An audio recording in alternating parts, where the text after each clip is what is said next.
नमस्कार। आज हम सीखने वाले हैं एलिमेंटर प्रो, यानी कि एलिमेंटर प्रो के अंदर यूजेबल क्या है, क्या यूज होता है जिससे लोग इसको परचेज भी करते हैं, बहुत सारा अमाउंट भी वेस्ट करते हैं। लेकिन आज आपको मैं बताने वाला हूं कि एलिमेंटर प्रो काम क्या करता है। तो सबसे पहले अपन चलते हैं पेज के अंदर, आपको मैं बता रहा हूं कि इसका क्या यूजेबल है। जैसे मैं पेज के अंदर गया, आप पेज के अंदर क्लिक करने के बाद आपको क्या करना, एक ऐड न्यू पेज पे क्लिक करें, यानी कि एक पेज न्यू क्रिएट करें। तो अपन चेक करते हैं कि इसके अंदर क्या क्या यूजेबल होते हैं। अब मैंने यहाँ पे क्या किया कि जैसे मैंने CWA नाम से मैंने कोई पेज क्रिएट किया, CWA नाम से मैंने कोई भी पेज क्रिएट किया।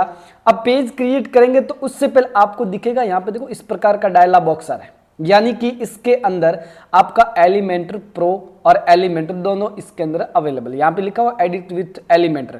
अगर आपके पास एलिमेंटर नहीं होता है तब ये डैशबोर्ड कैसे दिखता है वो मैं आपको बता देता हूँ। अभी मैं फिलहाल इसको पब्लिश कर लेते हैं, यहाँ पे एडिट विथ एलिमेंटर कर लेते हैं। एक बार एडिट विथ एलिमेंटर पे क्लिक करेंगे, जैसे मैं क्लिक करूंगा तो आपके सामने एक नया डैशबोर्ड यानी कि कंटेनर के रूप में एक आपको दिखेगा, यानी कि आपका जो डैशबोर्ड है वो आप एडिट करने के लिए परिपूर्ण रूप से तैयार है।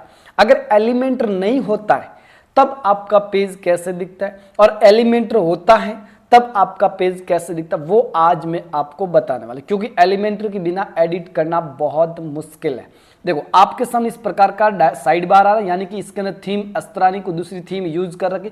अब देखेंगे तो यहाँ पे इस प्रकार का डायलॉग बॉक्स आ रहा है, ये वाला आप देखेंगे इस प्रकार। अगर बिना एलिमेंटर होता तो क्या होता वो अपन चेक कर लेते। तो फिलहाल मैं सीधा बैक चलता हूं, और बैक जाने के बाद अपन क्या करेंगे, इसके अंदर एक एलिमेंटर को हटा देते हैं, यानी कि एलिमेंटर अनइंस्टॉल करते हैं। तो अनइंस्टॉल करने के लिए सीधा जाएंगे अपन प्लगइन्स के अंदर, और जैसे मैं प्लगइन्स के अंदर क्लिक करूंगा तो आपके सामने जो जो प्लगइन इंस्टॉल है वो अपन देख सकते हैं कि इसके अंदर इतने सारे प्लगइन्स हैं, किन किन को हटाना और किन किन को लगाना। लेकिन एलिमेंटर अगर प्रो वर्जन फ्री में चाहिए तो डिस्क्रिप्शन में लिंक दे रखी।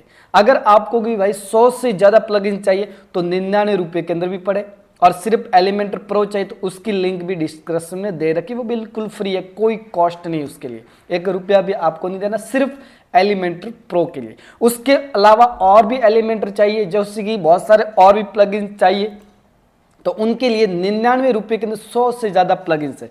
अभी मैं यहाँ पे क्या करता हूँ, इस एलिमेंटर को डीएक्टिव करता हूँ। जैसे डीएक्टिव किया, कोई भी रीजन दे दो, फिलहाल मैं अदर दे देता हूं और सबमिट कर लिया। और जैसे सबमिट करेंगे तो ये क्या हो जाएगा, एलिमेंटर एक्सपायर हो जाएगा, यानी कि एलिमेंटर अनइंस्टॉल हो चुका है। यानी कि किसी भी एलिमेंटर को आप इस प्रकार हटा सकते हो, डिलीट कर सकते हो। उसके बाद अपन करेंगे एलिमेंटर प्रो को अनइंस्टॉल। तो आपको फ्री में चाहिए तो डिस्क्रिप्शन में लिंक दे रखी, वहां जाके आप परचेज कर लेना, वो भी मैं बताऊंगा कैसे परचेज करना है। उसके बाद अपन आते हैं एलिमेंटर, देखो इसको हम डिलीट कर देते हैं, इसके अपन को आवश्यकता नहीं फिलहाल के लिए। और एलिमेंटर प्रो को भी अपन क्या कर लेते हैं, यहाँ से डीएक्टिव कर लेते हैं। इसको मैं डीएक्टिव कर लेता हूँ। जैसे मैंने इस डीएक्टिव पे क्लिक किया तो आपके सामने इस प्रकार का डैशबोर्ड आता है कि डीएक्टिव करने के लिए रीजन बताया जाता है। तो अपन क्या कर लेते हैं, एलिमेंटर प्रो को भी डीएक्टिव कर लेते हैं। उसके बाद चलेंगे अपन पेज के अंदर कि पेज कैसे दिखता है इसके अंदर। फिलहाल एलिमेंटर प्रो को भी मैं इसको यहाँ से हटा देता हूँ। अब देखो एलिमेंटर प्रो हटाने के बाद अपन चेक करेंगे और भी कहीं एलिमेंटर नहीं पड़ा कोई, तो इसमें कहीं पर भी एलिमेंटर और भी नहीं, गटनबर्ग को भी हटा सकते हैं, और हटाना चाहो तो फिलहाल मैं हटा देता हूँ इसको भी। तो अपन का पेज कैसा दिखेगा वो अपन आज चेक करने वाले, यानी कि एलिमेंटर के बिना आप क्या एडिट कर सकते हैं या नहीं कर सकते वो अपन सीखने वाले इसी वेबसाइट के अंदर। फिलहाल मैं चलता अभी पेज के अंदर, एलिमेंटर आपके पूरे हट चुके हैं, और यहाँ पे चेक कर लेना एक बार, नहीं हटे तो एक बार हटा देना। उसके बाद अपन पेज के अंदर जाते, जैसे कि मैंने पेज बनाया था CW, इसको मैं एडिट पे क्लिक करूंगा।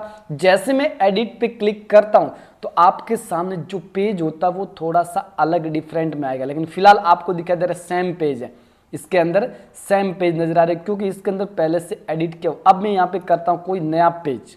अब जैसे नया पेज में क्रिएट करने जाऊंगा तो आपके सामने इस प्रकार का डैशबोर्ड आएगा, जो कि आपके सामने अलग सा दिखता है, यानी कि एडिट करने के लिए थोड़ा सा फंक्शन अलग हो जाएगा।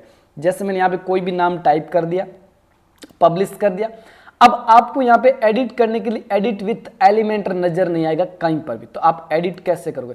आप कहेंगे मैं इसी के अंदर एडिट करूंगा, तो एडिट करने के लिए कोई भी ऑप्शन एक्स्ट्रा नहीं आपको दिखाई दे रहा, कहीं पर भी आपको लिखा हुआ नहीं आ रहा कि एडिट करो इसके अंदर। और जैसे मैं यहाँ पे क्लिक करूंगा तो अब इसी के अंदर एडिट होता है। अब बैकेंड भाग में एडिट कैसे करोगे? तो उसके बिना नहीं होता, ये ध्यान देना। इसके अंदर आपको कहीं पर भी एडिट विथ एलिमेंटर का ऑप्शन नहीं मिलता, इसीलिए एलिमेंटर का यूज किया जाता है। और इसके अंदर एलिमेंटर अगर नहीं है तो आप बिना एलिमेंटर के वेब डेवलप नहीं कर सकते। इसके अलावा और भी बहुत सारे प्रो प्लगइन्स आते हैं जो आप परचेज कर सकते हैं, लेकिन आपको एलिमेंटर के बिना इसको करना बेहद मुश्किल है।